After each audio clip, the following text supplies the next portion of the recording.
In today's video, I want to talk about whether Albert Einstein believed in something beyond physical matter, something beyond the material world and just physics and existence as we see it from a material perspective, into something else, something beyond, a higher intelligence, a superior spirit or being or intelligence, or how many people are calling it today, consciousness, something of that nature.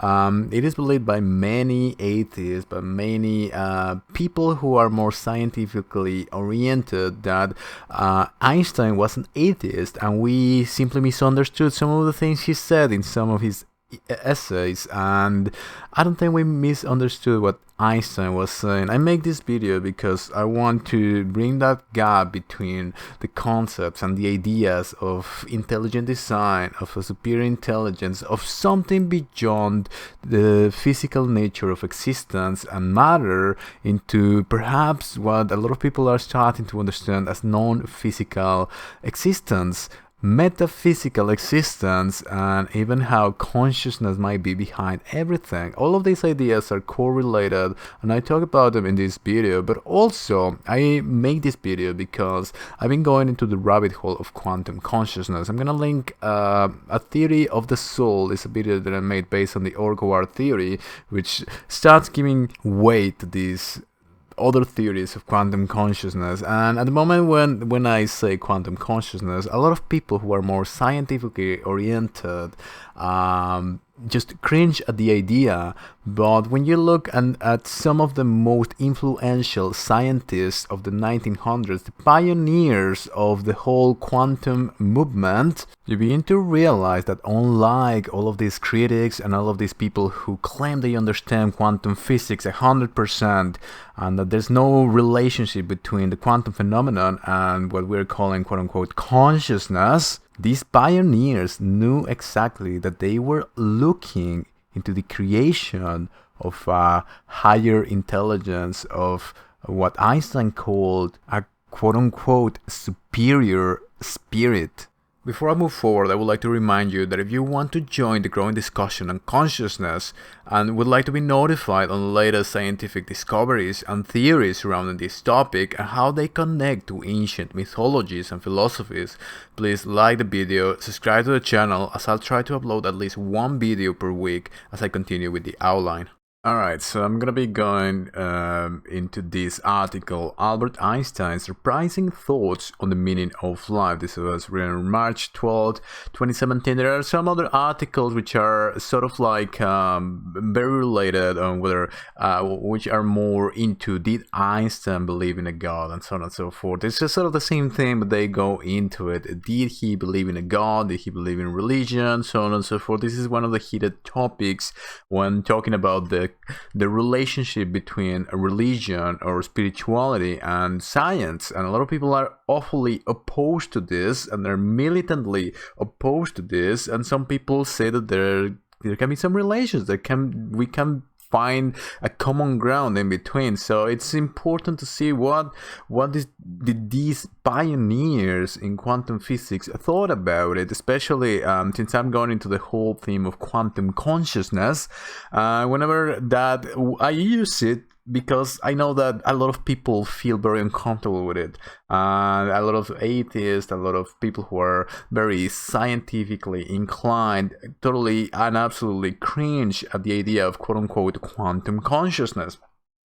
But since I'm gonna be going deeper into this theme, I wanted to go into one of the pioneers of quantum physics. What were the thoughts of Albert Einstein in terms of a concept like spirit, or a concept of a higher mind? Did he believe in any of this? A lot of people who are scientifically inclined would think that Albert Einstein was a militant atheist. A lot of people, even despite that there is data of the writings that he did, of some of his thoughts on the meaning of life and spiritual views, a lot of people say that we're misunderstanding Einstein. A lot of these militant atheists, and they say no, Einstein was an atheist, and that's it. So I'm gonna be going into this article saying whether he was an atheist or not. Well, what's going on with Einstein? What did one of the pioneers, one of the most relevant scientists of the 1900s think about all of this? Alright, so as we know, Albert Einstein was one of the most brilliant thinkers, influenced scientific thought immeasurably. He, at the height of his scientific powers, but not yet known as the sage of the atomic age, he wrote this collection of essays called The World as I See It, where he talks about all of these things. In one passage, he links it to a sense of religiosity, the question of the purpose of life, meaningful life, and so on. And I don't know, like, this is the problem with this. A lot of people would say, well, what exactly is religiosity? What are we talking about? So here's the quote right here. What is the meaning of human life, or for that matter of life of any creature? To know an answer to this question means to be religious. You ask, does it make any sense then to pose this question? I answer, the man who regards his own life and that of his fellow creatures as meaningless is not merely unhappy but hardly fit for life. So you go in the 1900s, also when Nietzsche was writing about his philosophy, there was this whole notion of nihilism, and Friedrich Nietzsche posed the question, God has died, what will replace God? And there was all this sea of nihilism, and this nihilism we see today. Everything is meaningless, there's no point, there's only hard science, there are only hard facts, there's nothing beyond physical material existence and the pursuit of wealth. That is the main idea that we have today about life. So thinking that there's nothing beyond just physical matter or meaning or anything like that, these ideas enslave us. And as Einstein says, and I agree, it's just not merely making us unhappy, but it makes us hardly fit for life. Because he was raised by secular Jewish parents, complex and evolving spiritual thoughts. Science without religion is lame. Religion without science is blind, said Einstein in his 1954 essay on science and religion. And if you want to go, just click. I'm going to link all of this below. Just go into it. It's right here. You can Google all of this. Religion and science, irreconcilable. This is one of my purposes with this video. I want to, not exactly religion, but let's call it purpose, let's call it meaning, let's call it something else, something higher. I personally don't even know how to define it. You can call it God, you can call it source, you can call it consciousness. The idea that consciousness is related to science is one of the main suggestions. Okay, some, including the scientist himself, have called Einstein's spiritual views Pantheism. There you go. This is the trigger words. Largely influenced by the philosophy of Baruch Spinoza. Pantheists see God as existing but abstract, equating all of reality with divinity. All of reality with divinity. They also reject a specific personal God or a God that is somehow endowed with human attributes. Now, this is one of the problems that I see. A lot of people, whenever the idea of quote-unquote God or a higher intelligence or something like that, think of this personal God. Think of the God of religions, the God of the Bible, the God that is angry and ready to punish everyone if they don't follow its personal beliefs or ideas as a person, as a human, sort of like a hidden sort of human. And this is not usually, even in this channel, as a rational divine outline, when I speak about quote-unquote God, I'm not talking about this personal God. I'm talking about this God of the cosmos. There was this other article about Albert Einstein, this God of Baruch Spinoza. Spinoza's God, a pantheistic theory. Indeed, one of the most important issues of Spinoza's philosophy is to understand the concept of a God out of religion. This is, I also get a lot of criticism when I start talking about science and these theories and the facts and the studies, because if you go into the playlist in this channel called Ongoing Research, there's always going to be a study attached to whatever I'm talking about in those videos. And then they see that I wrote a book named The Ghost of Jesus, they say, oh, this is just BS, this is nonsense, this is whatever. This is why I make it very clear, this idea and the view of this Jesus is without any bias, any religious bias. It's outside of religion. What did he say? What were the writings? Outside of the dogma, going to the Greek scriptures, going straight into the original and the apocryphal scriptures. What was he talking about? Something much different than this personal God, this God from the Bible and from religion, this dogmatic God that evolved throughout the Middle Ages into today's abstract views. Contrary to the God of religion, Spinoza's God is not a person but a principle. By operating this transmutation of our conception of God, I think Spinoza's fight on two fronts. So he talks about what he thought against all Christian stuff and so on and so forth. It's a principle, not a person, but a principle. Now, the idea of a principle is a bit complicated. What exactly are we talking about here? I think pantheism is a good way to explain it as well. Now, a lot of people are just talking about consciousness. What are we talking about?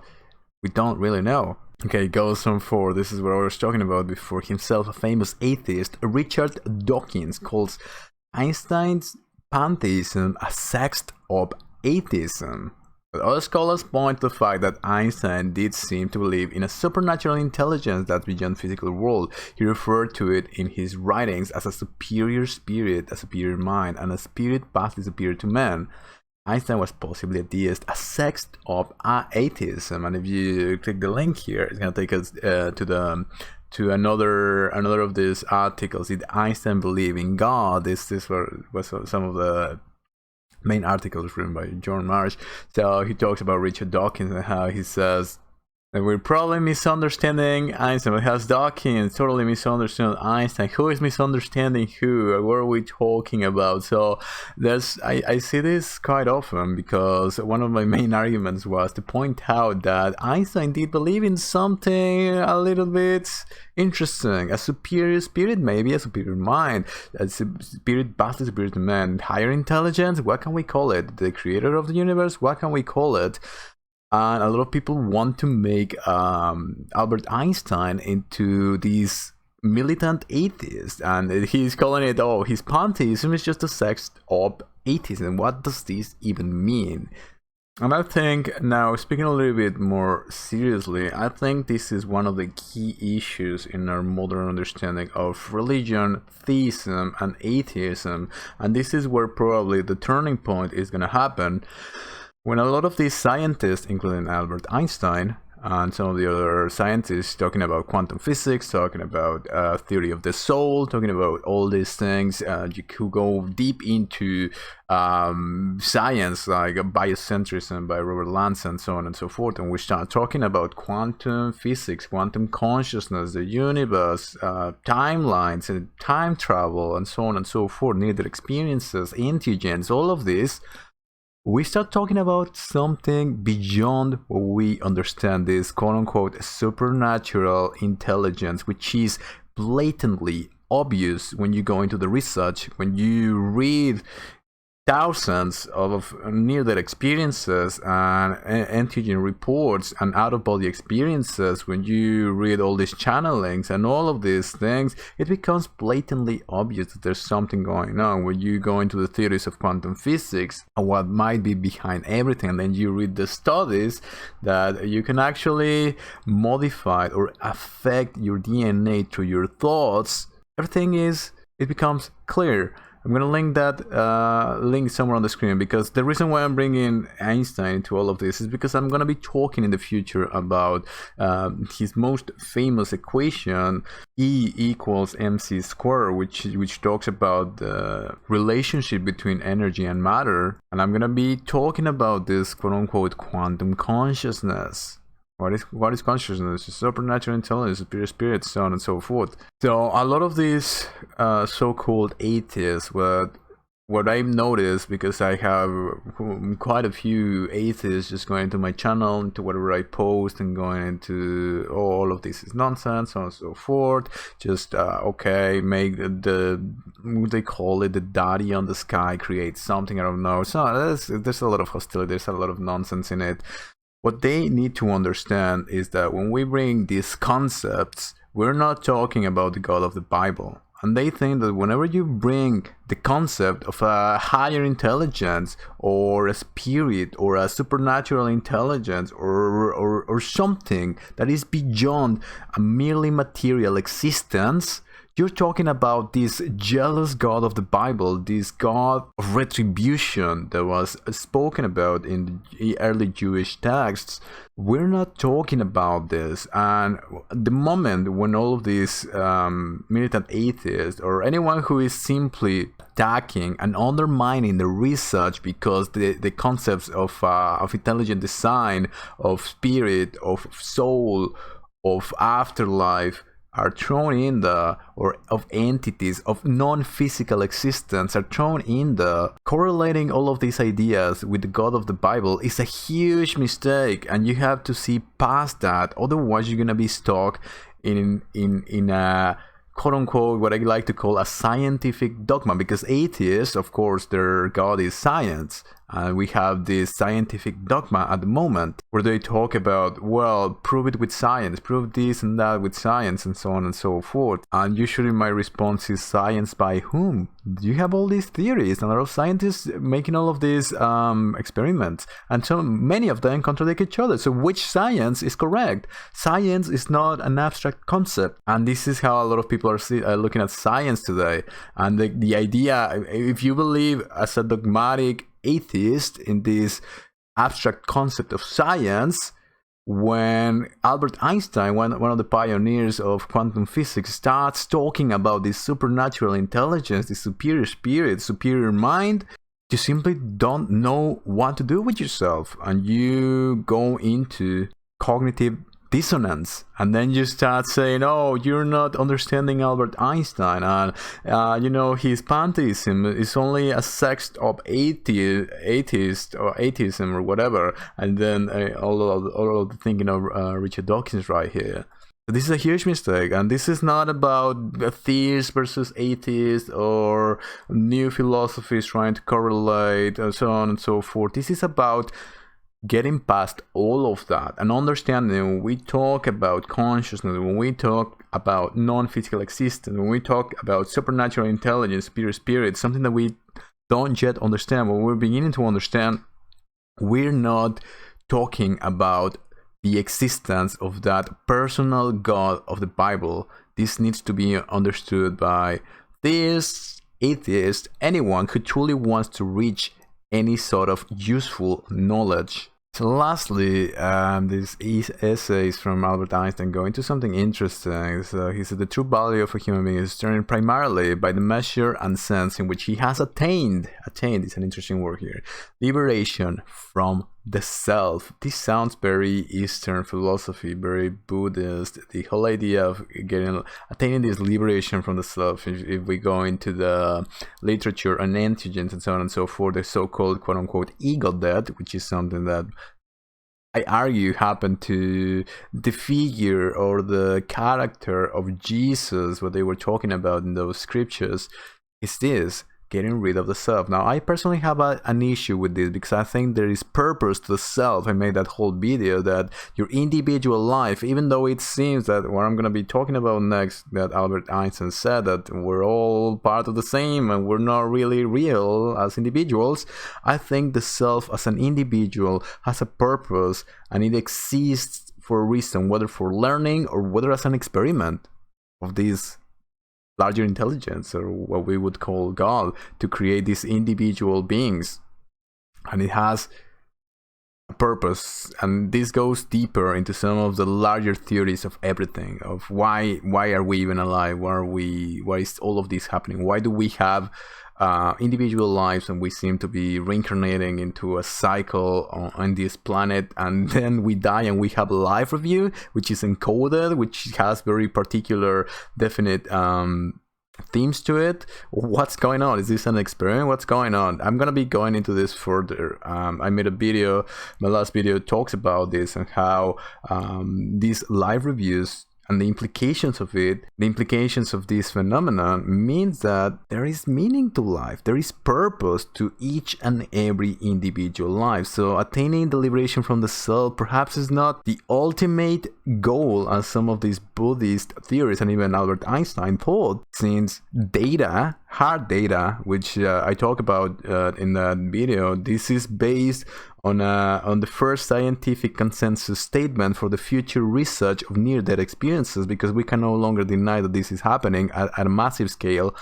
As stated on that very same report, it's hundreds of millions of reports of people saying the same thing. I died, I made a higher intelligence, I met beings, I saw and reviewed my life, and I was given a lot of information about what's happening here, about what's important. There seems to be a purpose, there seems to be meaning, there seems to be something way larger than ourselves. So now I'm gonna link that somewhere on the screen, and I want to make it clear and just emphasize on the fact that this is ongoing research. These are things that are coming up in the last year. I'm making this video in 2022. This consensus statement came out on April 2022. This article that I'm reading came out in 2007.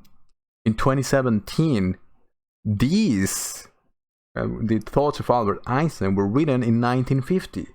This is ongoing. These are things that we are beginning to understand, and it doesn't stop. So what maybe Albert Einstein believed, we could build upon it because we have new data, we have new information.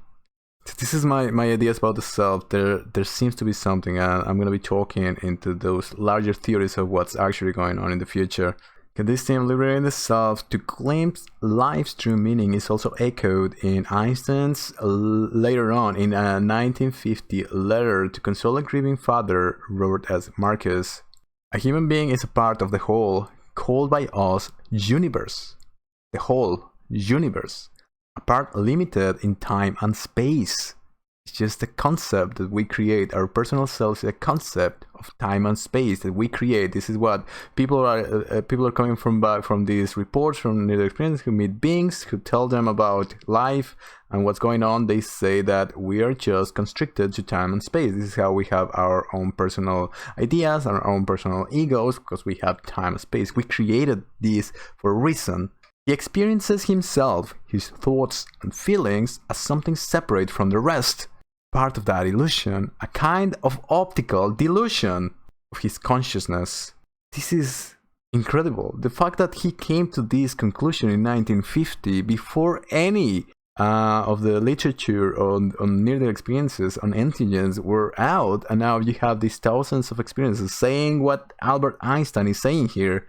The striving to free oneself from this illusion is the one issue of true religion.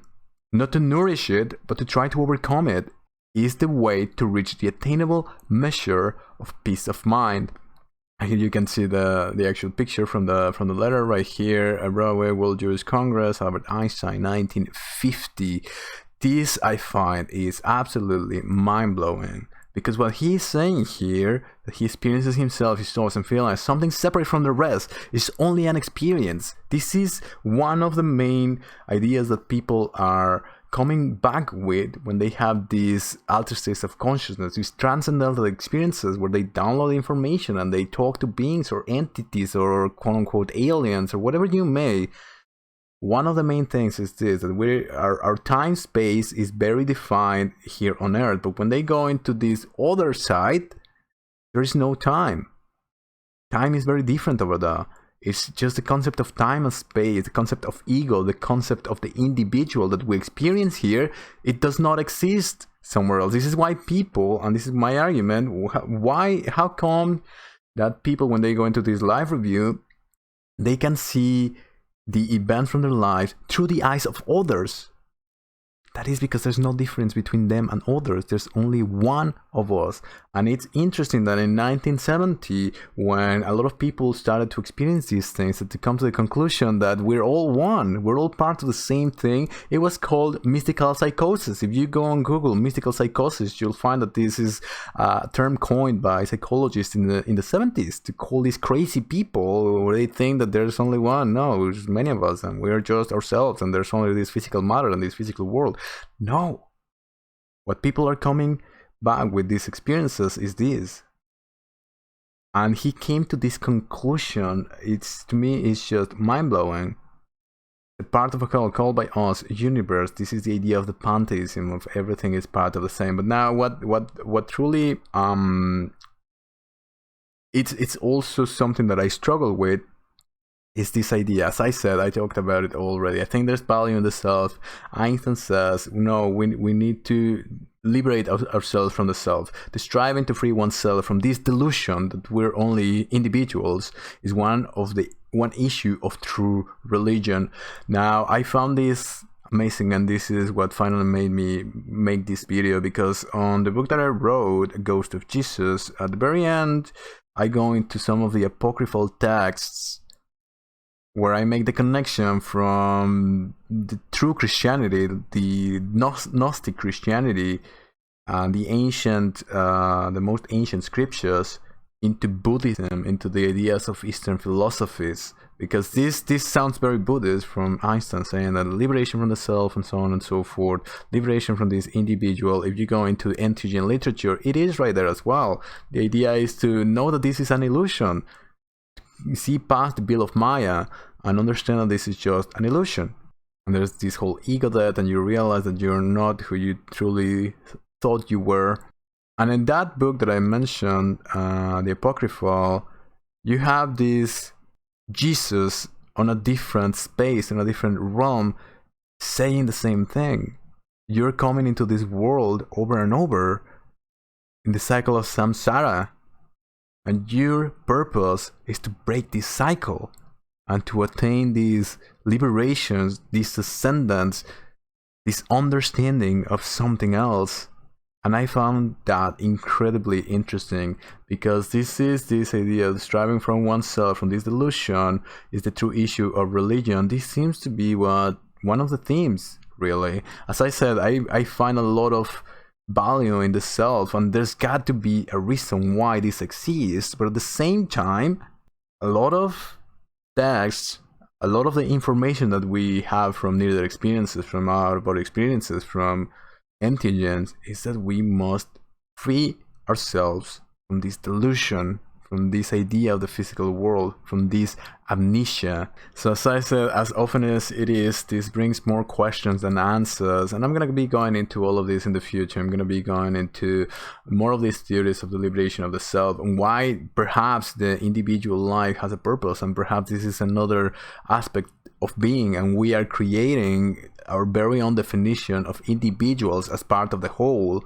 I'm going to be going into Eastern ideas and these apocryphal in the future as well, but I am also going to be going into this concept of quantum consciousness and the correlation between energy and matter. It's all part of the same thing, it's all part of the same conundrum, but I really wanted to bring this gap closer between spirituality, the idea, the concept of a higher intelligence, the concept of consciousness, the concept of God, and its relationship to law, relationship to everything that exists in the universe. It does not have to be against the idea of a God, the idea of a higher intelligence, the idea of spirit does not have to be opposed to science.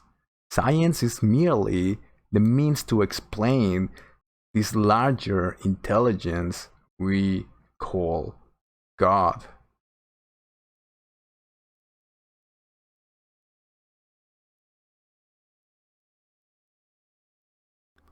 If you're on the path of finding the truth about reality and our purpose as humans on Earth, the information that I have to share concerns you.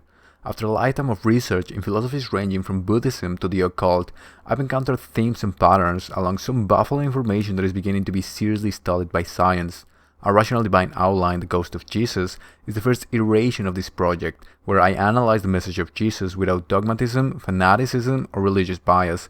You can find my work available on Amazon on the link below.